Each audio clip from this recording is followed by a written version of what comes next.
mikir nggak sih di semester segitu udah mumpuni nggak kita lulus, udah dapat prestasi apa, track record sebagai mahasiswa apa, ke kampus udah ngasih dedikasi apa. Apalagi kan jargon kampus kita kan kampus kompetitif kan gitu kan.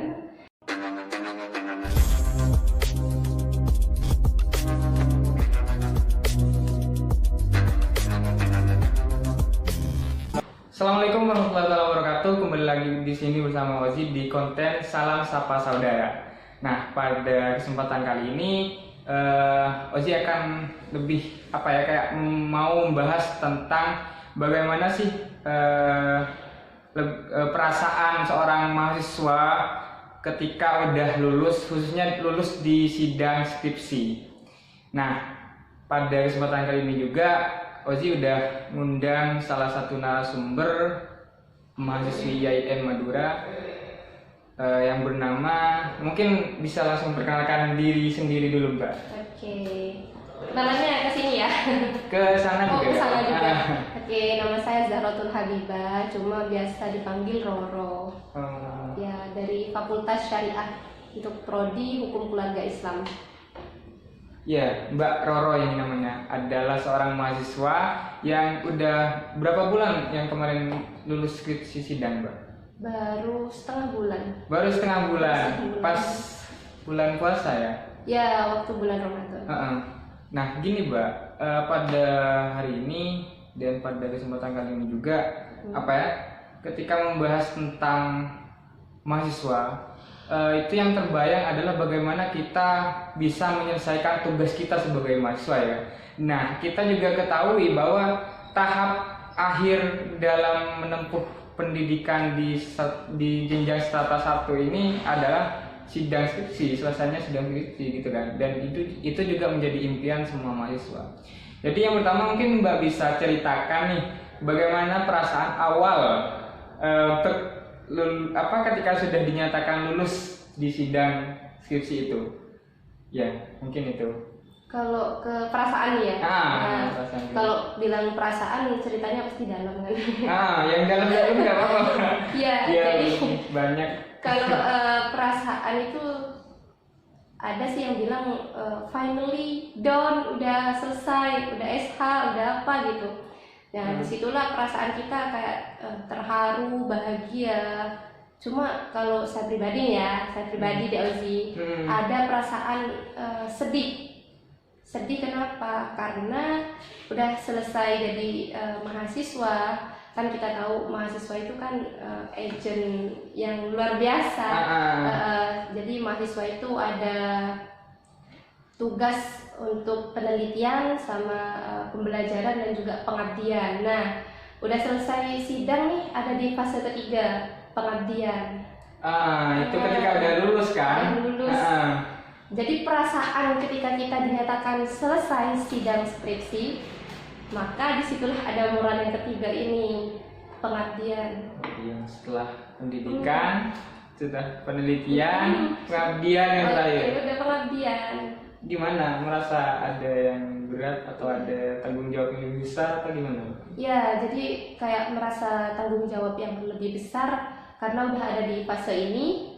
Ya mestinya kan peran kita beda. Yang awalnya kita siswa, udah jadi mahasiswa. Dialis. Ya. Dialis banget. Ya, udah jadi mahasiswa kan harusnya kita udah melakukan pengabdian kepada masyarakat. Belum lagi kan sekarang setelah sidang skripsi kan udah sarjana hukum. Ya walaupun nggak dikukuhkan di wisuda gitu. Cuma kan udah ada kayak perasaan sedih di situ. Yang pertama udah akan pisah sama teman-teman kelas 4 tahun bareng gitu. Apalagi yang emang merantau akan balik ke kampung halaman masing-masing kan gitu. Ada perasaan sedih juga ya. Sedih banget malah. Nah, terus udah berpisah sama guru-guru kita. Iya, dosen-dosen, suasana kampus yang pasti ya. Ya kayak ngebosenin dan kayak juga bikin rindu gitu ya. Iya sih kayak gitu. Nah, ketika udah berbicara tentang perasaan dan memang kalau dari Mbak Roro sendiri ada perasaan sedih juga gitu ya. Nah, apa yang menjadi apa saja sih yang menjadi kesulitan? Nah, kita kembali ke itu, ke bagaimana kita menyelesaikan skripsi itu. Apa saja yang menjadi kesulitan Mbak dan mungkin juga menjadi kesenangan ketika dalam tahap itu pengerjaan gitu. Oke, kalau Mbak sih ya, kalau bilang Mbak kayaknya terlalu tua deh. Bilang Kalau aku sih ya, Ya. kalau aku tuh di sedihnya, apa sih susah ya? Susahnya, senangnya ya semuanya lah gitu. Kalau susahnya itu di apa ya? Mungkin kayak di cari data sih, Cari data. cari data. Biasanya butuh berapa lama kayak cari data itu? Kalau itu sih tergantung komitmen kita. Tergantung komitmen. Bukan komitmen. tergantung semester ya? Bukan.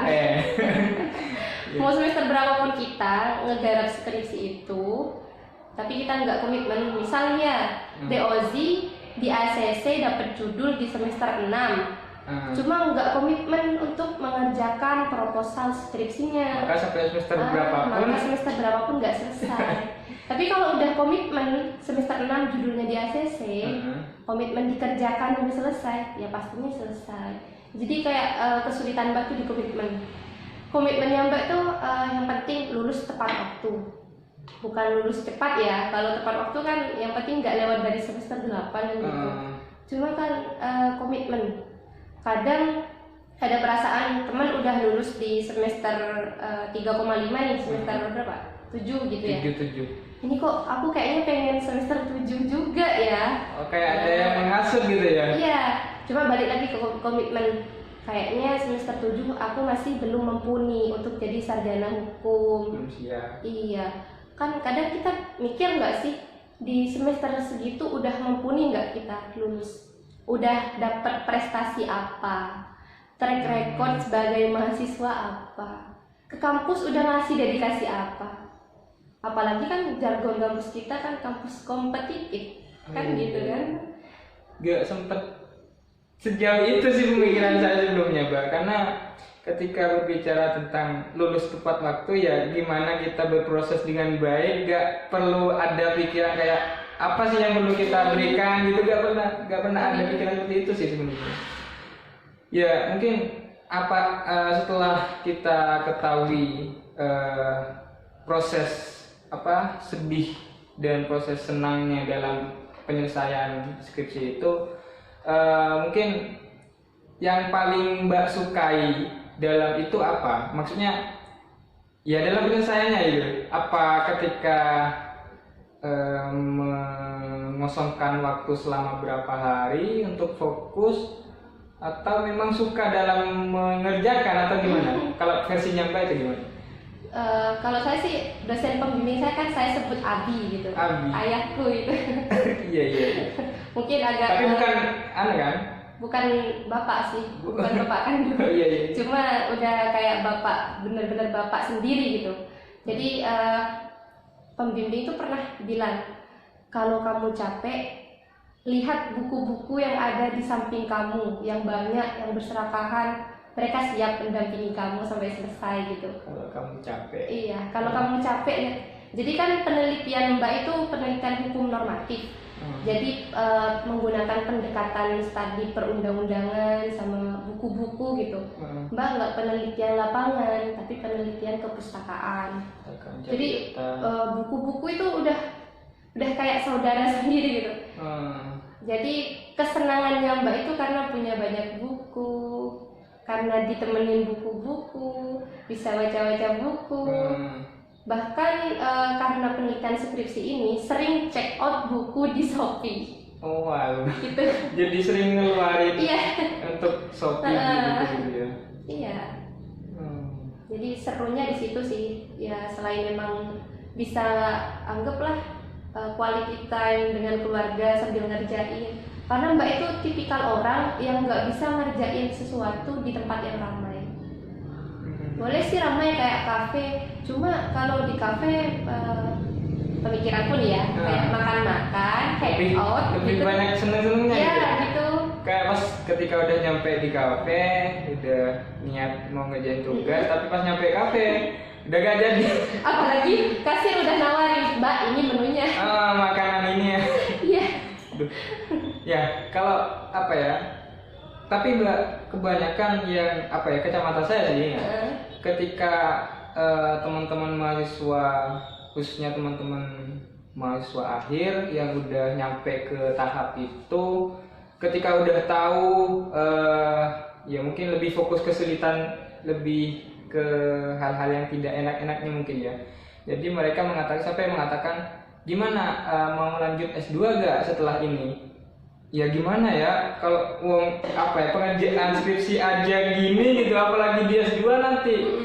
Mungkin menurut Mbak untuk pernyataan atau statement itu gimana menurut Mbak? Itu sih statement orang yang nggak mau berproses. Ya mohon maaf sih, bukan mengatasnamakan idealisme kan ya. Cuma kan ketika kita berhenti karena satu hal yang bikin kita terbentur, jadi kan kita tahu kalau kita habis terbentur, akhirnya kita akan terbentuk kan gitu. Mungkin di strata 1 kita capek dengan skripsi, terus belum tentu di tesis di S2 kita akan kesulitan. Kenapa? Karena kita sebelumnya udah terbentur gitu loh. Dan kalau kayak anggaplah orang yang berpikir seperti itu kan dia tidak mau melanjutkan pendidikan berikutnya kan begitu kan ya. Jadi kayak terkesan jerah gitu ya, deh. Kayak ngerasa udah cukup di strata 1 saja sulit ini. Ya, tapi kalau dilihat-lihat ya, dia juga nggak bisa dikatakan orang yang terlalu males lah gitu. Dia juga bisa dikatakan rajin lah gitu, tapi nggak tahu. Saya ngelihatnya kok bisa ada statement seperti ini gitu kan. Ya, kayak ngerasa bingung juga. Padahal memang seperti udah dikatakan barusan, saya pernah dengar bahwa mahasiswa dalam berpendidikan, dalam menimba ilmu pengetahuan itu ketika di strata 1 itu memang harus benar-benar istilahnya benar-benar berdarah-darah lah gitu katanya. Karena ketika udah di S2 bukan lagi kayak gitu-gitu katanya. Jadi bagaimana sih tips berbicara lagi tips dari Mbak sendiri untuk mengerjakan ya skripsi itu dari Mbak gimana? Oke, tips and trick. Tips and trick ya. Kalau aku nih ya, aku cuma nggak tahu orang lain. Aku paling nggak bisa nulis materi kalau aku nggak baca. Iya, kalau aku harus baca dulu, harus menguasai ini objek penelitianku apa. Terus aku mau nulis tentang pemikiran siapa. Ini aku pakai teori atau gagasan pemikiran siapa. Kan kalau aku nggak baca nggak mungkin aku bisa nulis, nggak mungkin bisa selesai. Ya benar. Nah, jadi tipsnya harus banyak membaca dulu. Karena apa yang kita baca itu pastinya udah jadi tabungan di kepala kita gitu. Dan ntar kalau kita mau nulis tuh udah ngalir aja gitu. Itu sih aku harus banyak baca. Selain baca, kita juga harus menulis. Sering-sering nulis gitu loh. Sebelum ini Mbak nggak pernah nulis, maksudnya sebelumnya nggak pernah nulis skripsi gitu. Cuma kan kalau kayak jurnal, makalah, paper itu udah pernah kelewat semua gitu. Dan kayaknya skripsi nggak jauh beda sih dari tabungan sebelumnya gitu. Tabungan pembuatan penulisan artikel, jurnal semacamnya gitu ya. Yang terpenting sih harus membangun sugesti yang baik. Kepada tips yang ketiga, sugesti harus baik. Yang pertama ke diri sendiri, aku kuat, aku bisa, aku sehat gitu. Terus jangan pernah membuat asumsi ataupun membangun sugesti ke diri kita bahwa kita udah capek, males, berhenti aja. Jangan, capek boleh, lelah boleh, ya cukup ngeluh aja, nggak usah sampai berhenti apalagi nyerah gitu. Jadi ini kan Mbak Roro juga termasuk bukan pas langsung mengerjakan kan, masih apa ya, menunggu, gak kelewatan juga. Mbak kan pas lulus sidang skripsi itu kan di semester 8 kan? Semester 8. Itu juga termasuk tepat waktu yang bisa dikatakan mahasiswa yang Tepat waktu ya. ya juga berkomitmen. Kalau kayak saya masih gimana ya? Padahal masih belum nyampe sih sebenarnya untuk memikirkan hal yang sedemikian, masih belum waktunya ya. Tapi kayak masih menjadi kepikiran juga walaupun belum waktunya gitu. Gimana sih untuk mungkin Mbak bisa sampaikan kepada teman-teman yang mungkin juga sebaya sama saya untuk tidak apalah, mungkin ada asupan atau motivasi apa gitu untuk teman-teman. Jadi untuk maba nih, yang pertama maba mahasiswa baru. Mahasiswa akhir juga ya. Mahasiswa basi. Mahasiswa baru, mahasiswa yang sedang dan akhir juga kalau bisa. Ya kalau untuk mahasiswa baru masih semester 1, 2, apalagi masih semester 3, itu usahakan jangan sampai males mengerjakan makalah. Itu tabungan buat bagaimana kita bisa dengan mudah menulis skripsi. Yang pertama membangun argumentasi. Jadi di dalam pemikiran kita ketika kita mau menganalisis itu udah pakai argumentasi kita, tapi juga harus melakukan diimprove dengan referensi gitu. Dan kalau untuk kayak mahasiswa yang anggaplah masih perjalanan pertengahan ya, pertengahan kuliah, biasanya nih semester 5 sama 6 udah menggebu-gebu bikin judul skripsi. Jadinya gitu kan. Ya, betul. Nah, sarannya kalau emang kayak gitu, usahakan komitmen. Yang pertama komitmen. Kenapa, Dek? Karena ketika kita lihat teman kita ACC judul di semester 6, pastinya akan ada perasaan ikut tren. Oh iya, ikut tren. Ikut tren istilahnya. Iya. Kalau iri sih mungkin belum pas sih, tapi kayak ikut tren. Ya, jadi kalau semester 6 ada yang satu orang ACC judul, pastinya yang lain akan pengen ACC judul. Tapi itu tidak baik dilakukan oleh mahasiswa semester 6. Jadi kalau semester 6 itu nggak baik Deozi buat nyelesain judul tapi nggak berkomitmen. Kenapa? Contohnya nih Deozi kan semester 6 ACC judul misalkan nih ya, terus judulnya tentang apa? Kalau komunikasi deh, kamu komunikasi ya? Judul ya, contoh judul. Ya apa ya? Oke, komunikasi yang baik di masa pandemi. Komunikasi yang baik. Misalkan judulnya komunikasi digital di masa pandemi COVID-19. Nah, itu judul Ozi di semester 6 yang di ACC. Terus nggak komitmen nih. Akhirnya masa pandemi COVID-19 selesai dan judulnya jadi basi. Itu karena gini loh, pengalamanku, teman-temanku yang ACC judul di semester 6 belum selesai, malah lebih dulu aku yang di ACC di semester 8. Kenapa? Karena mereka cuma ikut tren. Jadi judul kita itu bisa basi, teman-teman. Judul kita itu bisa basi, penelitian kita bisa basi, data yang kita peroleh bisa basi. Contohnya, udah ACC judul, udah bikin latar belakang, udah disusun proposal, dan di latar belakang kita mencantumkan data, misalkan nih, angka kekerasan terhadap perempuan di masa di tahun 2020 misalkan nih. 2020 terlalu deket loh. Misalkan di 2017 hingga 2018 mencapai 50%. Tidak menutup kemungkinan bahwa data itu akan basi di semester kalian 8. Nah, kan? Semester 7 data akan terus berubah. Semester 8 berubah lagi. Sedangkan kalian latar belakangnya udah di ACC di semester 6. Basi nggak tuh? Iya, basi. Iya, basi. Ya. Jadi harus komitmen. Kalau emang pengen lulus cepat semester 6, ya selesaiin aja semester 6 gitu. Tapi kalau masih cuma mau menyelesaikan judul di semester 6, itu nggak baik. Akan basi. Mau menyelesaikan proposal di semester 6, itu juga nggak baik. Karena datanya bisa basi. Kecuali proposal semester 7 selesai, skripsi juga selesai semester 7, mungkin baik. Jadi datanya nggak basi. Apa yang dibahas nggak basi gitu. Emang lagi ngebahas tentang omnibus law misalkan, tapi kan omnibus law ternyata hari ini sudah begini misalkan. Mau membahas RUU PKS, ternyata udah jadi UU, nggak jadi RUU lagi. Udah berubah. Udah berubah loh yang mau dibahas. Gitu loh. Jadi harus komitmen. Jangan jadi mahasiswa yang ikut tren temennya ACC semester 6 mau semester 6 juga. Tapi nggak komitmen. Itu nggak bisa. Ya misalkan memang ada komitmen untuk menyelesaikan di semester 6, ya selesaikan semuanya gitu sampai selesai. Jadi kalau sampai masih nunggu ya kayak basi juga ya. Gitu loh.